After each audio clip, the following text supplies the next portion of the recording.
Je m'appelle Aïcha Chenna, je suis présidente fondatrice de l'association Solidarité féminine à Casablanca, une des premières qui a osé parler de cette problématique au Maroc. Et je suis vraiment très honorée d'être invitée par Santé Sud pour rencontrer les associations marocaines, tunisiennes, algériennes.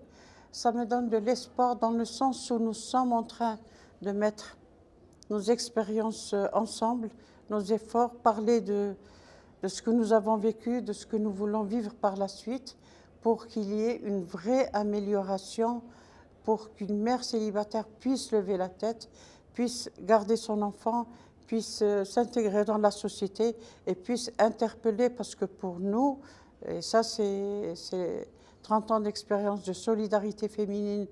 et c'est ma 57e année dans le monde social et associatif, qui dit que le père doit être interpellé, mais d'une manière très soft, l'amener à accepter de reconnaître son enfant et de contribuer à ce que cet enfant puisse grandir dans la dignité et permettre à la mère célibataire de lever sa tête, de pouvoir avoir une formation, parce que très souvent, elles sont complètement déphasées et perdues, et il suffit d'un petit... Vous savez, un petit geste comme ça, et la voilà sortie d'affaires. Il est vrai que nous avons commencé parce qu'on était obligés d'aller sur nos propres forces, sur nos propres ressources. On a commencé d'une façon très basique, par des petits projets générateurs de revenus, mais nous sommes arrivés aujourd'hui à un vrai plan d'économie sociale qui va permettre à la mère célibataire de sortir d'affaires d'abord, d'être à l'écoute par une psychologue ou en tous les cas un encadrement, de créer une vie avec son enfant et de retourner dans sa famille, mais d'une manière très progressive, et lui permettre aussi de faire reconnaître l'enfant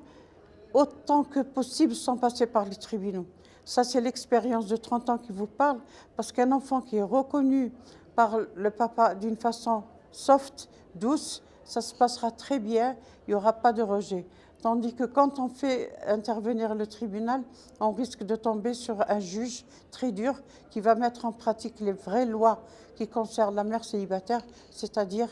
faire appliquer l'article 490 qui dit qu'elle est prostituée. La preuve même, c'est qu'elle est enceinte en dehors du mariage. Et j'ose espérer que Santé Sud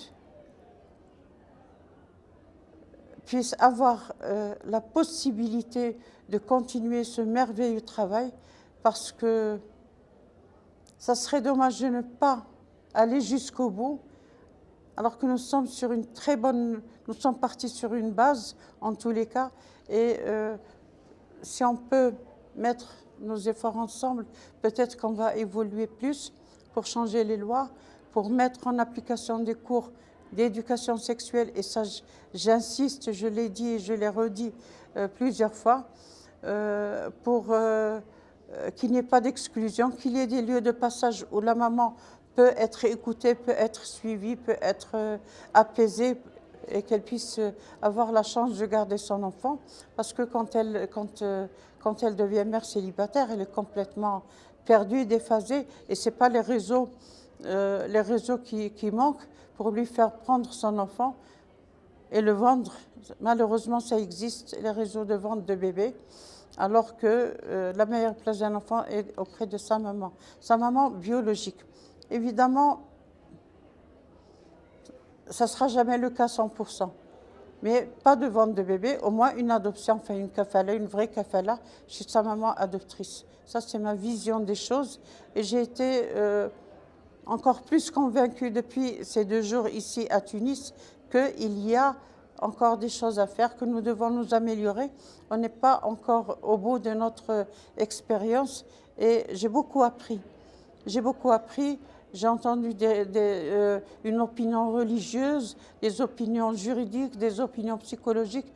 sociales, et ça, c'est quelque chose qui n'a pas de prix. Et je tiens absolument à remercier l'association qui m'a invitée pour